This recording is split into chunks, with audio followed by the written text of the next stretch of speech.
All right, how to email everyone at once in your periods.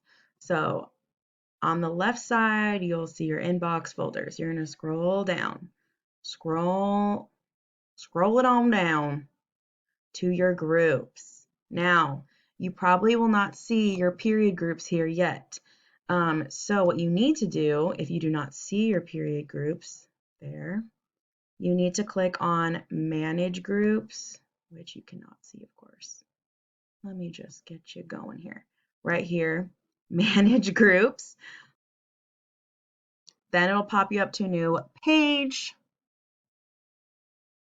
And once it pops open, you will see here a list. Once it loads, sorry, my internet's slow.